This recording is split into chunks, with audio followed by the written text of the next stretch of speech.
The morning the nanny was fired, the mansion looked the same as it always did, white stone walls glowing in the sun, roses trimmed to perfection, fountains humming softly, but inside, something sacred was being torn apart. Sophia Miller stood near the grand staircase, her hands folded tightly in front of her, trying to keep them from shaking. She had worked in this house for 4 years, long enough to memorize every creak of the floors, every shadow cast by the chandeliers at sunset, and every sound of the little girl's laughter echoing through the halls. She wasn't just a nanny.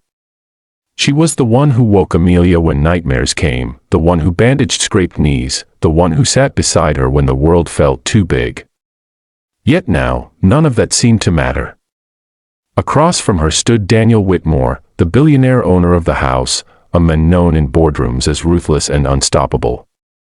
His expression was cold, unreadable, shaped by rumors he hadn't bothered to verify. "You're dismissed," he said flatly. "Effective immediately." The words landed like a slap.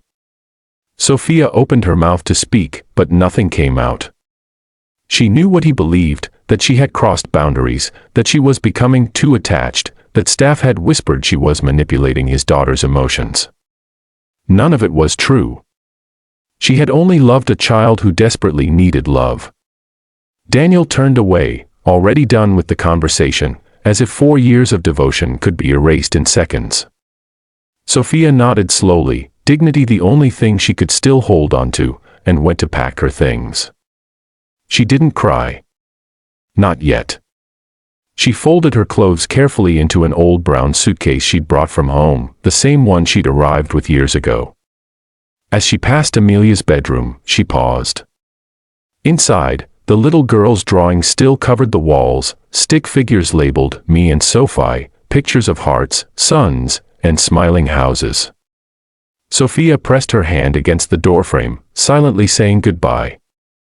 She left the mansion quietly, stepping onto the gravel driveway with her suitcase beside her, her heart finally breaking open. She knelt down, burying her face in her hands, because the pain was too heavy to carry standing up. That was when the sound came, small footsteps, fast and frantic. "Sophie." Amelia's voice cut through the air like lightning. Sophia looked up just as the 6-year-old burst through the front doors, her pink dress fluttering as she ran with her arms wide open. "Sophie, don't go," she cried.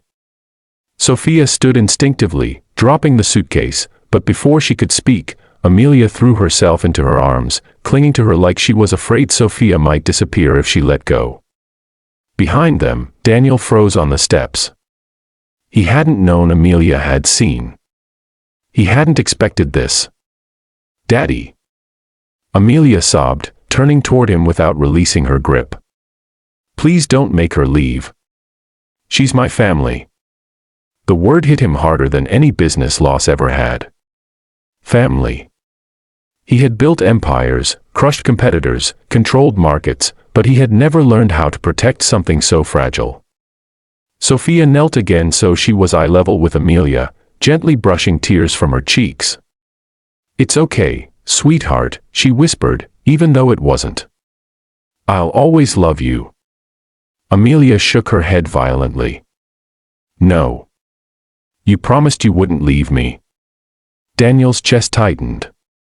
He remembered the nights Amelia cried herself to sleep after her mother died, the way Sophia had stayed beside her bed for hours, singing softly when nothing else worked. He remembered coming home late and finding them asleep on the couch together, Amelia's head resting on Sophia's shoulder, peaceful in a way he had never been able to give her. Suddenly, the whispers, the accusations, the cold decision he'd made that morning, all of it felt hollow. "Amelia," he said carefully, stepping closer, "Sophie works for us.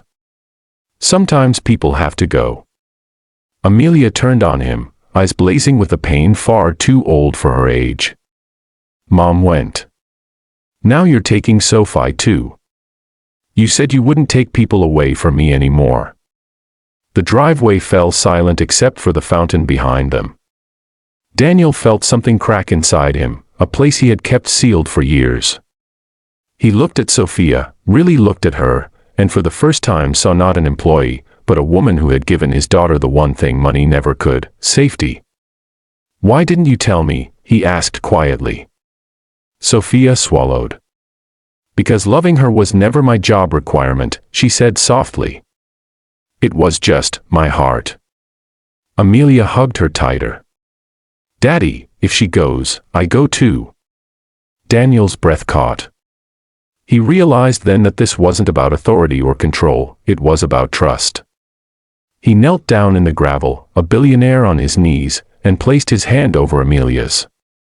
"I'm sorry," he said, his voice breaking. "I was wrong." He turned to Sophia. "Please, don't leave." Sophia's eyes filled with tears she had fought to hold back all morning. "I never wanted to," she whispered. Amelia laughed through her tears, wrapping her arms around both of them, creating a fragile circle in the driveway where something broken finally began to heal. Daniel stood and took Sophia's suitcase himself, carrying it back toward the house.